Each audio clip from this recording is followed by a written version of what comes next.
como é que a gente pode seguir o caminho de Jesus. O que é seguir o caminho de Jesus? Pois ele está dizendo, se alguém me quer seguir, renuncie a si mesmo, tome a sua cruz cada dia e siga-me. Nós estamos começando esse tempo da Quaresma, que são 40 dias, uma tradição bíblica que nos põe no caminho do povo eleito que saiu da escravidão para a terra da promessa, e aí há uma história de 40 anos em que peregrinou pelo deserto até chegar à sua Páscoa, digamos, a posse da terra prometida. Imitando os 40 dias em que Jesus, no deserto, jejuou, orou, estava isolado em oração, foi tentado e venceu as tentações. Esses 40 dias de Jesus e 40 noites, até a entrada de Jesus no seu ministério, até se apresentar publicamente. Os nossos 40 dias, isto é, a nossa Quaresma, nos ajuda na preparação para a nossa entrada na terra da promessa, que é a salvação. Salvação que Cristo nos alcançou pela sua paixão, morte e ressurreição.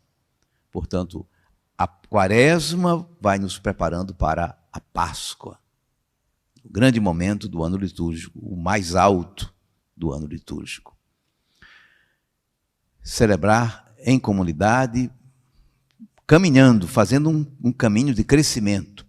Por isso, ontem nós já ouvimos da parte de Jesus algumas orientações, alguns conselhos práticos de como a gente deve viver esse tempo penitencial, esse tempo de preparação. Ainda não é festa, por isso o tom é mais austero, o tom é de penitência, menos flores nos altares ou nenhuma flor, não é isso? Menos barulho nas igrejas, aos instrumentos para acompanhar o canto. Não se canta o glória nesse período, né? A festa é na Páscoa. Agora estamos em preparação. E essa preparação não são apenas ritos que vamos fazendo, não é uma coisa assim. Os ritos nos ajudam na nossa preparação interior. E Jesus recomendou 3 coisas que são de todas as grandes tradições religiosas, só que deu um novo enfoque, repropôs de outra forma. Falou da oração, primeira coisa. Falou do jejum, da penitência. Falou da caridade, pegou o tom da esmola, que era do Antigo Testamento. A oração, a penitência, particularmente o jejum, e a caridade, particularmente a esmola, isto é, a partilha do que eu tenho com os outros, são 3 práticas que podem nos ajudar na preparação para a Quaresma. Estar em sintonia com Deus mais frequentemente, escutando, lendo a palavra de Deus em oração. Estarmos em relação com os outros, sentindo a necessidade dos outros, abrindo o nosso coração para a solidariedade, para a partilha.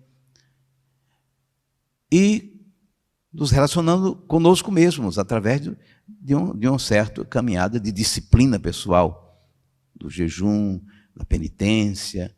Cada um faz sua penitência que precisa mais. Um fala menos, outro deixa de comer um docezinho, o outro faz mais, segue o comum de toda a comunidade, que será nas sextas-feiras se abster de carne, não comer carne, e na sexta-feira da paixão e na quarta-feira de cinzas fazer um dia de jejum, que é pouco, né? Devemos fazer mais, mas são práticas para a gente ir caminhando. Vai quebrando o nosso orgulho, vai quebrando a nossa presunção, para nos aproximando de Deus. Segundo dia da Quaresma, hoje, Jesus está dizendo, você quer me seguir? Então faça assim. Essa é a palavra, seguir Jesus. Jesus tem um caminho, nós o seguimos pelo caminho. Essa palavra caminho é importante para o Novo Testamento, porque ela foi assim que foram os cristãos no começo designados. Não chamavam de cristãos. Os seguidores de Jesus chamavam de o povo do caminho. Não sei porquê, mas inventaram essa, o povo do caminho. Então os evangelistas sempre tratam disso, o caminho. Jesus tem um caminho e quer que nós o sigamos nesse caminho. É interessante isso, mas Jesus é Deus, né? Pensamos assim. Claro que Jesus é Deus, mas é um Deus que se encarnou. Essa é a diferença. Jesus se encarnou. O que significa isso? Não somente que ele nasceu humano, mas que ele viveu humano, morreu humano. Quer dizer, viveu a nossa condição, nos ajudando a pensar que essa nossa condição humana, boa, simpática, com saúde ou sem saúde, essa nossa condição humana, com tantas coisas boas e também dificuldades, esse é o caminho que nós precisamos percorrer da nossa humanidade para seguir Jesus com esse caminho. Porque ele, que é Deus, deixou a sua condição humana e viveu entre nós essa nossa condição humana. Eu falei a condição divina de Jesus, né, que ele passou a viver a nossa condição humana, como Deus entre nós. Emmanuel, Deus conosco. O que seria seguir o caminho de Jesus? Quem quiser me seguir, renuncie a si mesmo. Tome sua cruz cada dia e me siga. Antes disso, ele disse, para corrigir a cabeça dos discípulos e a nossa, ele disse, o Filho do Homem. Quem é o Filho do Homem? É ele mesmo, né? Ele, por modéstia, ele dizia, eu vou sofrer. Não. O Filho do Homem, quer dizer, este personagem que já estava predito nas Escrituras, o Filho do Homem deve sofrer muito. Uma coisa, ser rejeitado por quem? Ele falou das autoridades que dominavam o país, que controlavam e formavam o sinédrio.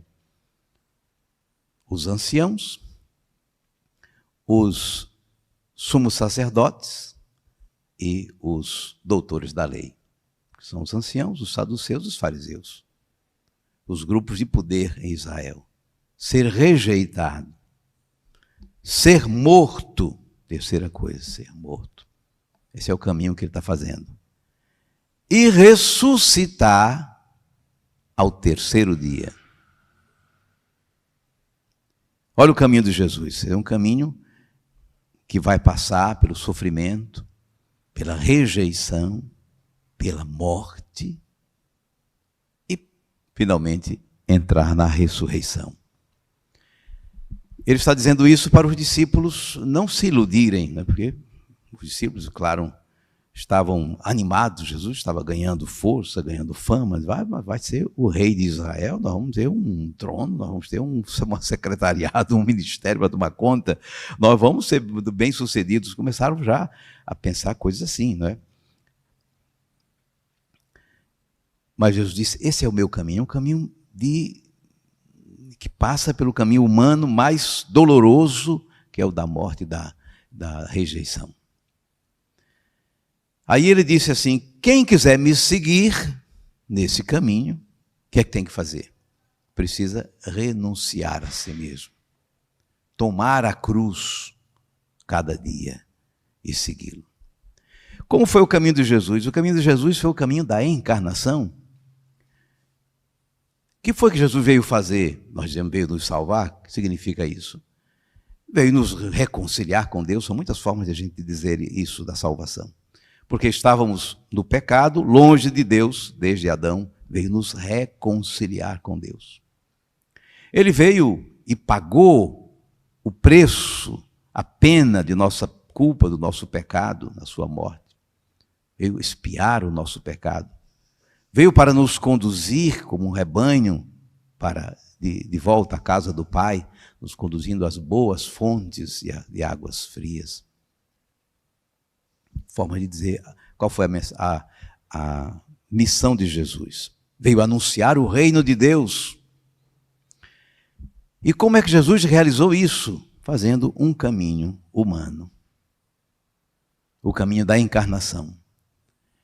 Não, fazendo esse caminho que foi o de seguir até a morte, porque no Getsêmani, antes da prisão, ele está suando sangue, numa angústia fortíssima, está dizendo pedindo ao Pai que afaste esse cálice, humanamente está pedindo que não passe por esse sofrimento, por essa dor, por essa humilhação, por esse vexame, mas quer realizar, antes de tudo, a vontade de Deus. Só quando toma essa decisão, que sempre tomou, sempre renovando, não é? Humanamente renovando essa decisão de realizar a vontade de Deus, esse é o centro de sua vida, não o seu bem-estar, a vontade do Pai, ele levanta-se para receber os algozes.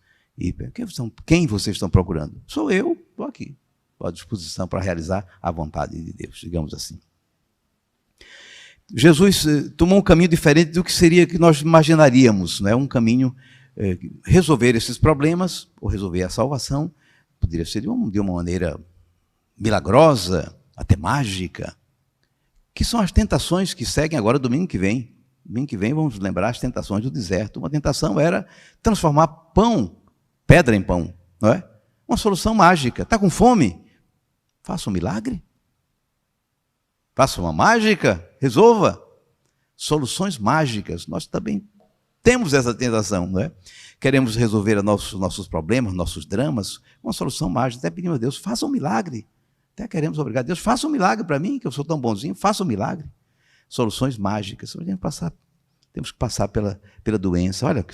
Olha que coisa. Temos que passar pela divisão, pelos desencontros. Jesus fugiu de resolver a sua missão, de desempenhar a sua missão como uma solução. Apenas um milagre, não precisava nem ter vindo, bastava lá, na misericórdia, estar perdoado, acabou-se. Mas escolheu outro caminho, o caminho humano, da redenção. Jesus também fugiu de uma outra coisa que nós, às vezes, caímos, que é resolver as nossas coisas, encaminhar a nossa vida, pautar a nossa vida pelos valores que esse mundo apresenta, que é o poder, que é o prazer, e que é o dinheiro, a riqueza. Muita gente, como é que eu vou resolver minha vida? Estou atrás de quê? Estou atrás de poder, ou me agarrar com quem tem poder, prestigiar quem tem influência, quem tem, sou amigo deles. Ou estou atrás de dinheiro, a minha vida corre atrás dos bens desse mundo. E fico escravo deles. Ou do prazer, do sexo, da bebida, tudo isso. Corremos para nos sentirmos bem. Pronto. Pautar a vida por esses valores, que são valores em si bons, não é? O poder, a riqueza, a opressão, são coisas boas, não é? Mas podemos nos tornar escravos disso. Pessoas que resolvem a sua vida assim. Assim fica a minha vida bem resolvida. Se eu tiver dinheiro, se eu tiver muito prazer, muita vida, e se eu tiver influência ou ser amigo dos poderosos. Jesus correu dessa coisa. O diabo disse, você me adore, se ajoelhe, vou dar tudo isso que você está vendo. Adorar o Senhor, teu Deus. Aliás, a primeira leitura foi você que fez, foi Beatriz, foi o livro do Deuteronômio, capítulo 30. Se diante de você está a vida e a morte, a graça ou a desgraça, se você obedecer a Deus, amando o Senhor teu Deus, seguindo os seus mandamentos, seguindo o seu caminho, você vai ter a vida, vai possuir a vida, a terra que eu estou lhe dando, vou lhe dar uma vida longa. Se você desobedecer os mandamentos e adorar deuses estranhos, perdeu tudo. Estou falando do caminho humano que nós fomos fazendo em torno do poder, da riqueza, do prazer, como deuses. Adoramos deuses estranhos. No centro de nossa vida não é a busca de dinheiro, não é a busca de poder, não é a busca de estar bem. No centro de nossa vida precisa estar a vontade de Deus. Se obedeceres a Deus, se amares o Senhor, se seguires o seu caminho, mas se adorares outros deuses estranhos, estás perdido. Jesus não tomou esse caminho da adoração de deuses estranhos, significado desses três valores que se tornam também ídolos na nossa vida. O caminho de Jesus, o caminho humano, não foi o de resolver magicamente as coisas, ou com milagres, a sua missão, nem de se fazer conchavo, aliança com o poder, não é? Pautando a sua vida por essas coisas, por esses valores, mas foi o caminho da encarnação, o caminho do Verbo de Deus que se fez carne e habitou entre nós. Assim, seguir Jesus, carregar a nossa cruz na nossa vida, significa viver a nossa vida ordinária, o normal de nossa vida, com fidelidade a Deus, pondo Deus no centro de nossa vida, seguindo os seus caminhos, não os nossos. Renunciar a si mesmo, falou assim Jesus, significa eu me tirar do centro. Porque eu estou sempre no centro da minha vida. Eu quero, eu gosto, eu não quero, eu não vou, não é bom para mim. Agora, o cristão muda esse foco no centro, não estou mais eu, o meu gosto, o meu prazer, o meu bem apenas. No centro da minha vida está a vontade de Deus. Ó Jesus no Getsemane, afasta de mim esse cálice, mas faça-se a tua vontade. No centro da vida de Jesus está a vontade de Deus. É a vontade de Deus que vai ser feita na minha vida, não a minha vontade. A minha vontade, eu não passava de doença nenhuma, minha família não tinha problema nenhuma, eu não cairia desempregado jamais, eu não senti nenhum problema do ambiente, de chuva, de trovão, de calamidades que estavam acontecendo, não que aconteceria. Mas se é a vontade de Deus, não que dê vontade de que eu sofra, eu quero realizar minha vontade, mesmo que me custe sofrimento, mesmo que custe perdas. A palavra de Jesus: quem quiser salvar a sua vida, fazer o seu pelo seu, vai perdê-la. Quem quiser perder a sua vida por causa de mim, se eu estou no centro da sua vida, você está disposto também a enfrentar as dificuldades, ganhou a vida. Aliás, tinha uma música que eu fiz, essa não foi mais. Nada vale nessa vida se a vida for vivida sem Deus. E que adianta boa vida, segurança e conquista sem Deus? Apenas vale nessa vida o caminho que leva a Deus. Nada vale nessa vida se a vida for vivida sem Deus. Que adianta boa vida, segurança e conquistas sem Deus? E eu esqueci do resto. Hein? O sentido de uma vida, na chegada ou na partida, é Deus. E apenas vale o caminho que nos leve sem desvio a Deus. Do que adianta ter o mundo aos pés, se aos pés de Deus eu não me encontro mais? Do que adianta se eu me perder? Somente em Deus é que me satisfaz.